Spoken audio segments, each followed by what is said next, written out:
거룩하신 주님의 이름으로 여러분께 말씀을 드립니다. 오늘 말씀의 시작은 CCTV로 좀 시작해 보겠습니다. 대충 다 공통적인 것을 떠올리실 텐데 혹시나요? CCTV 하면 이걸 떠올리시는 분이 있을지 모르겠습니다. 차이나 센트럴 텔레비전이라고 중국 관영 TV 방송국을 혹시 떠올리실 분이 계실지 모르겠는데, 제가 언급하고자 하는 것은 이게 아니라 여러분 대부분이 생각하는 그 CCTV를 말하는 것입니다. Closed Circuit 텔레비전이라고 해서 그냥 직역하면 폐쇄회로 텔레비전이겠지만 보통은 보안용 감시 카메라로 알고 있지 않습니까? 이 보안용 감시 카메라 얘기로 오늘 말씀을 시작하려고 합니다. 근데 이 CCTV만으로 일상의 모든 상황을 다 살필 수는 없다는 거 여러분 잘 알고 계시죠? 그렇죠? 아무리 CCTV가 많이 있고 이렇게 화질이 좋고 해도 모든 일상을 다 체크할 수는 없습니다. 왜 그런가 하면 어느 부분은 사각지대가 발생하기 때문에 그렇습니다. 보이지 않는 지점이 있기 때문에 그렇고, 또 관리 소홀 등의 문제가 발생하기도 합니다. 그래서 어느 시점에 내용들이 이렇게 녹화가 안 됐다든지 그런 부분이 발생하기도 하죠. 제가 대전에서 목회할 때에 새벽 기도하러 교회 왔는데 교회가 도둑 맞은 흔적이 나타나는 거예요. 그래서 어떻게 된 건가 해서 CCTV를 돌려봤습니다. 돌려봤는데 어떤 사람이 지나간 흔적이 있습니다. 근데 누군지 특정할 수가 없었어요. 그것은 화질이 좋지 않아서 그게 아니라 그 사람이 이렇게 우산으로 가리고 움직였습니다. 그러니까 몸을 우산으로 가리고 움직이면서 이렇게 재무실도 들어가고 이렇게 하다 보니까 누군지 특정할 수가 없는 거예요. 그러니까 CCTV만으로는 모든 일상을 다 체크할 수는 없다, 이런 말입니다. 근데 이런 한계를 가진 CCTV라고 해도 계속해서 나의 행동을 살핀다면 그건 매우 부담스러울 것입니다. 한계가 있다고는 하지만 계속해서 나를 이렇게 주목하고 내 모든 걸 지금 파악하고 있다면, 그렇다면 부담스럽겠죠. 오래전에 들은 이야기입니다. 그전에는 북한을 방문하는 목회자들이 있었습니다. 여러 상황 속에서 북한을 방문했는데, 방문해서 고려 호텔이라는 곳에 숙박한 경험의 이야기를 들은 적이 있습니다. 목사님들이 이제 고려 호텔에서 주무시는데 어떤 분이 그렇게 얘기했다는 거죠. 말 조심하라고, 여기 다 도청되고 있으니까 말 조심하고 방에서 생활하라고. 그랬더니 어떤 분이 그게 말 조심이 뭐냐고, 지금 CCTV로 다 보고 있다고, 우리 다 보고 있으니까 조심해야 된다 라고 했다는 겁니다. 그러니까 이 말씀을 전하시는 분이 그렇게 얘기하시더라고요. 다 보고 있다고 생각하니까 모든 행위가 부자연스럽더라. 누워서 이렇게 누워도 보고 있겠지, 이렇게 누워도 보고 있겠지 라고 하면서, 그러니까 자신을 주목하고 있다는 게 굉장히 부담스럽다, 그런 얘기죠. 근데 여러분, 그런 CCTV의 목적이 나를 지켜주기 위함이라면 어떻습니까? 감시가 아니라 나를 지켜주기 위함이라면, 그렇다면 불편함을 넘어서 의지하게 되지 않겠습니까? 나를 지켜주려고 지금 보고 있는 거니까 나는 그것을 의지하게 된다, 지금 그 말씀을 드리는 거죠. 왜 이런 말씀을 드리냐면, 하나님께서는 우리를 항상 살피신다는 그 얘기를 지금 하려고 이 말씀을 드렸어요. 우리 하나님께서는 우리를 항상 살피고 계십니다. 사각지대 없이 모든 것을 살피신다, 이렇게 말할 수 있죠. 하나님이 우리를 살피실 때는 사각지대는 없습니다. 모든 걸 다 알고 계신다, 이런 말이죠. 우리를 불편하게 만들기 위함이 아닙니다. 우리를 지키시고 우리를 돌보시기 위해서 사각지대 없이 우리를 계속해서 살피고 계시다, 이런 말이에요. 시편 17편 8절에 뭐라고 되어 있습니까? 나를 눈동자같이 지키시고, 그랬지 않습니까? 우리 몸에서 가장 소중한 게 눈이어서, 그래서 눈에 뭐가 들어가려고 그러면 우리가 감고 그러지 않습니까? 그러니까 그렇게 눈동자같이 우리를 지키시는 분이 하나님이시다, 이런 말입니다. 오늘 본문은 하나님께서 인간을 살피시는 내용을 보여주고 있습니다. 그 하나님의 살피심으로 위로를 얻는 내용인데, 이 내용을 통해서 하나님을 더욱 의지하시길 바라는 마음으로 말씀을 나누고자 합니다. 오늘 다룰 본문의 후반부를 성경 봉독해 주셨는데, 실제로 다룰 본문은 16장 7절부터 16절까지를 다루도록 하겠습니다. 본문을 보시면, 오늘 본문은 아브라함과 사레가 하나님을 신뢰하지 못한 모습을 보여서 가정에 불화가 생긴 이후의 상황입니다. 우리가 고난주일 전으로 가면 이 가정의 불화가 생긴 그 상황까지를 우리가 16장을 통해서 보았습니다. 그리고 이제 그 이후 상황을 오늘 보게 되는데, 하갈에 대한 살해의 학대로 하갈이 도망한 이후의 상황을 말한다라고 할 수 있습니다. 이 도망한 하갈을 하나님께서 사자를 통해서 만나 주셨습니다. 여기서 말하는 사자는 메신저를 말하는 거죠. 하나님을 대신하는 그 메신저를 통해서 하갈을 만나 주셨다, 이런 말입니다. 7절을 보세요. 하나님의 사자와 하갈의 만남에 대한 이야기인데, 이 도망한 하갈의 위치가 등장하고 있습니다. 그 위치는 광야의 샘물 곁, 곧 술길 샘 곁이라고 그렇게 되어 있습니다. 여기서 술길이라고 하는 것은 마시는 술 아닙니다. 술에도 길이 있나? 혹시 그렇게 생각하시면 곤란하고, 이 술이라고 하는 것은 수루입니다. 수루 광야로 가는 길이다 라고 생각하시면 되겠습니다. 수루를 지금 우리말 번역에서는 술이라고 했다, 이런 말이죠. 지도로 보여드리면 가운데 부분에 시나이 반도가 있습니다. 이 시나이 반도 위쪽 부분이 바로 수루 광야입니다. 그러니까 지금 원래 아브라함 가족이 살던 곳, 하갈이 있던 곳은 헤브론이지 않습니까? 그러니까 이 헤브론에서 도망해서 수루 광야로 가는 길, 이 길에 어떤 샘 곁에 있었다라고 그렇게 말할 수 있는 것입니다. 특별히 14절을 보시면 그것은 가데스와 베레스 사이에 있더라라고 그렇게 지명을 언급하고 있거든요. 그러니까 이 지명을 정확하게 특정할 수는 없지만 우리가 흔히 언급하는 가데스 바네아하고 연결하고 생각한다면 대략 여기쯤 왔을 때 어떤 샘물 곁에 있었다라고 그렇게 말할 수 있는 것입니다. 다시 돌아왔어요. 계속 강조하지만 샘물 곁에 있었다, 샘 곁에 있었다, 이 두 번이나 언급되고 있지 않습니까? 왜 그럴까요? 도망한 하갈, 그리고 임신 중인 그 하갈은 살기 위해서 샘물 곁에 있었다라고 그렇게 말할 수 있는 거죠. 일단은 여주인을 피해서 도망 나왔는데 임신 중이잖아요. 그러니까 어떻게든 살려면 물이 옆에 있어야 되는 겁니다. 그래서 어떻게 지금 샘물 곁에 있는 모습이죠. 이렇게 살기 위해서 애쓰는 하갈을 하나님께서 만나 주셨다, 이런 말입니다. 8절에 보십시오. 그 하나님의 사자와 하갈이 대화하는 내용이 나옵니다. 하나님의 사자가 질문하죠. 사레의 여종 하갈아, 내가 어디서 왔으며 어디로 가느냐? 이 질문은 사실은 어디서 왔는지가 궁금하고 어디로 가는지가 궁금한 그런 얘기가 아닙니다. 쉽게 말하면 왜 지금 샘물 옆에서 그러고 있느냐, 이런 겁니다. 임신한 몸으로 지금 왜 이 광야의 한 샘물 곁에서 지금 왜 이러고 있느냐, 어디서 와서 어디로 가고 있느냐, 이렇게 물었습니다. 이에 대해서 사레가 대답합니다. 나는 내 여주인 사레를 피하여 도망하나이다 라고 그렇게 말한 거죠. 매우 정직하게 대답합니다. 그냥 신경 끄십시오 라고 그렇게 말할 수도 있을지 모르죠.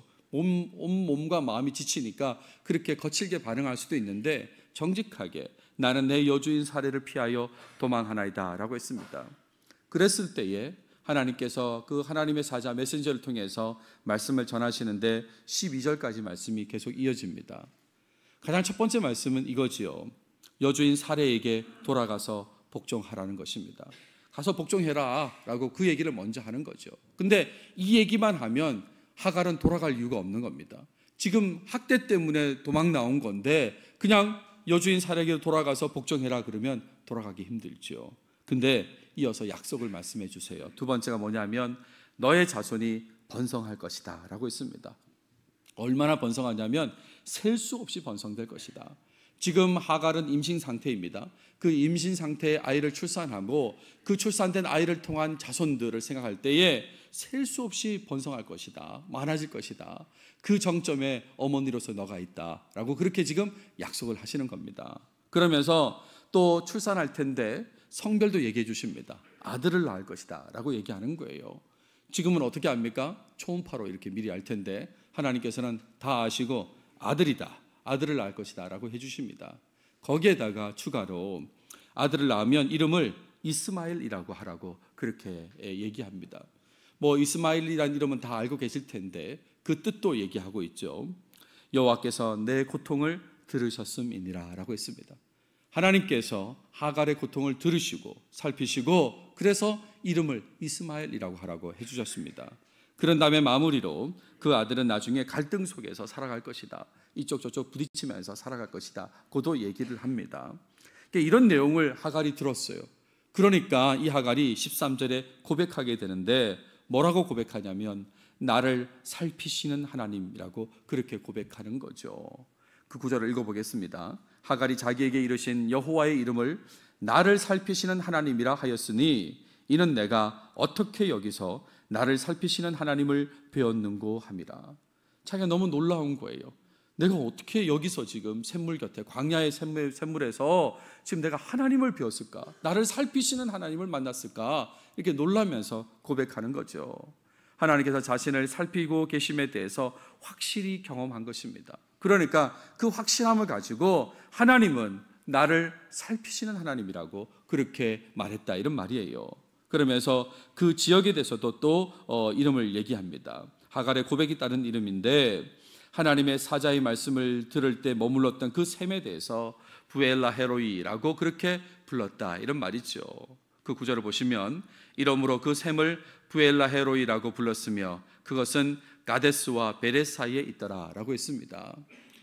익숙치 않은 명칭이죠. 이 명칭을 제가 1부 예배 성경봉도, 2부 예배 성경봉도 아마 여러분들 대부분이 세 글자씩 끊어 읽을 거예요. 부엘라 헤로이라고 그렇게 읽으실 텐데 사실은 두 글자입니다. 부엘 라헤 로이라고 그렇게 읽으셔야 되거든요. 더 정확하게 얘기하면 부엘 라하이 로이 이렇게 하는데 아무튼 두 글자씩 보시면 될 것 같아요. 부엘 라하이 로이라고 불렀습니다. 그 뜻은 나를 살피시는 살아계신 이의 우물이다, 이런 말이죠. 나를 살피시는 살아계신 하나님, 그 하나님의 우물이다. 나를 살피셨다. 지금 그걸 강조하는 이름이다, 이런 말이에요. 그리고 15절에 보시면 하갈이 돌아온 이후의 내용이 나옵니다. 돌아왔는데 어떻게 되었더라, 다시 좀 또 분쟁이 났더라, 이런 얘기는 전혀 없습니다. 돌아온 이후에는 바로 하갈의 출산 이야기로 이어지게 됩니다. 출산하고 아들을 낳게 되죠. 그래서 하나님의 사자의 말씀대로 합니다. 그것은 아들의 이름을 이스마엘이라고 그렇게 했다라는 거죠. 여러 가지 이야기가 있을 텐데 돌아와서의 상황이, 근데 우리 성경은 딱 출산했고 그리고 이름을 이스마엘이라고 했다는 거, 그것만 보도하고 있습니다. 왜 그랬을까요? 이게 중요하니까요. 이게 하갈은 이 이름을 짓고 그리고 부를 때마다 계속 부르지 않겠어요? 이스마엘이라고 부를 때마다 자신을 살피신 하나님을 떠올렸을 것입니다. 그때 만나주신 하나님, 이름을 이스마엘이라고 했던 하나님, 그 살피신 하나님에 대해서 계속해서 떠올렸을 거예요. 그래서 그 얘기를 지금 하고 있는 거죠. 이름을 이스마엘이라고 지었다. 그리고 마무리 16절을 보시면 이스마엘 출산 당시의 시간적 배경을 얘기하고 있습니다. 그것은 아브라함의 나이가 86세인 때다라고 그렇게 말하고 있습니다. 여러분, 이거는 제가 좀 종종 말씀을 드렸는데 이 나이를 지금 현대의 나이하고 동치해서 이렇게 생각하시면 안 되는 것입니다. 지금의 86세니까 이 나이에 어떻게 아들을 얻었어? 라고 그렇게 생각하시면 곤란하다, 이런 말이죠. 지금 아브라함이 이스마엘 낳고요, 100세에 이삭을 낳죠. 그죠? 그리고 나서요, 거기가 끝이 아닙니다. 후처를 그두라를 들여서 6명의 자식을 더 낳습니다. 그러니까 이 나이는 적은 나이는 아니지만 우리와 같은 나이는 아니고 신체적 나이는 훨씬 더 젊은 나이다라고 그렇게 생각할 수 있는 것입니다. 아무튼 가나안을 향할 때로부터 11년의 시간이 지났다는 것은 아셔야 돼요. 12장 4절에 보시면 아브라함이 하란을 떠날 때에 75세였더라라고 했습니다. 75세에 하란을 떠나서 가나안 땅으로 왔다가, 물론 이집트로 갔다 온 기간도 있지만 그런 시간을 지나서 11년 만에 이스마엘이 출생했다, 그 얘기로 마무리하고 있습니다. 오늘 본문은 아브라함의 이야기 중 하갈에게 주목하는 내용입니다. 전체가 아브라함의 이야기인데 하갈에게 주목하는 내용이다, 이런 말이에요. 아브라함과 사레의 불신에 따른 가정의 불화로 하갈이 도망갔는데 하나님께서 샘물 곁에서 살기 위해 애쓰는 그 하갈을 살피셨다는 그 내용이지 않습니까? 그 하나님의 살피심으로 인해서 하갈은 하나님의 위로를 얻고 집으로 돌아가서 출산하고 일러주신 대로 이름을 이스마엘이라고 했다, 이런 말이죠. 이런 하갈에 대해서 부정적으로 보려고 하는 시각이 있다면 좀 제거하시기 바랍니다. 굳이 이 하갈을 부정적으로 봐야 될 이유는 없는 것이죠. 큰 틀에서 아까 말씀드린 대로 아브라함과 사레가 주인공인 이야기입니다. 그 이야기 속에 등장하는 인물이라고 해도 하나님께서 주목하고 살피신 인물이라는 그 점을 분명히 기억하시면 좋겠어요. 그러니까 완전 주인공은 아니라고 하더라도 오늘 본문에서 하나님께서 살피신 인물이지 않습니까? 그런 차원에서 기억해야 된다, 이런 말입니다. 하갈을 살피신 하나님, 하갈을 긍휼히 여기신 하나님, 그 하나님께 집중하면서 계속 말씀을 이어보겠습니다. 그래서 오늘 적용점으로 말씀을 드릴 것은 하갈을 살피신 하나님께서 나도 살피신다는 것을 경험하고 더욱 신뢰하시는 여러분들이 되시길 바랍니다. 하갈을 살피셨어요. 나도 살피시더라. 이걸 경험하시고 더욱 하나님을 신뢰하고 의지하시길 바란다, 이런 말입니다. 어려움 속에 있었던 그 하갈의 모습에서 여러분 자신의 모습을 좀 발견하셔도 좋을 것 같습니다. 하갈의 모습과 내 모습은 전혀 달라라고 선을 긋지 마시고 그 모습 속에서 내 모습도 있다라고 좀 그렇게 발견하시면 좀 더 적용하기가 좋을 것 같습니다. 하갈은 어떤 모습입니까? 하갈은 주류 인생이 아닙니다. 주류가 아니죠. 그죠? 몸종이지 않습니까? 그러니까 소위 이 상위 계급이 아닌 하위 계급의 삶을 살았던 그런 사람입니다. 또 그녀는 형편의 변화에 따라서 자랑하고 상대를 무시했던 사람입니다. 주인의 아이를 갖게 되자 그 어떤 좋은 일이 생기니까 어떻게 합니까? 바로 자랑하게 되고 여주인까지 멸시하는 그런 상황까지 가는 그 모습이 하갈의 모습이었습니다.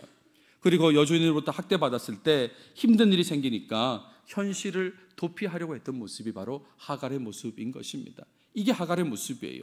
주류의 인생이 아니고, 그리고 조금 좋은 일만 생기면 자랑하려고 하고 상대를 무시하려고 하고, 또 힘든 일이 생기면 현실을 도피하려고 하는 모습, 그게 하갈의 모습이다, 이런 얘기예요.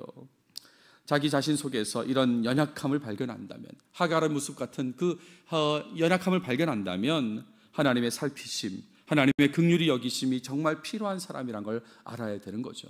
나도 하나님의 살피심이 필요하구나, 하나님의 돌보심이 필요하구나를 아셔야 되는 것입니다. 물론 본문 속의 하갈에 대해서는 하나님께서 광야에서 먼저 만나 주셨습니다. 하나님 먼저 찾아와 주셨고 질문을 던져주시고 이렇게 얘기를 하시는데, 근데 이걸 보면서 그래 나도 만나 주시겠지 언젠가, 그러면서 감나무에서 감이 떨어지기만 기다리고 있으면 안 되는 것이죠.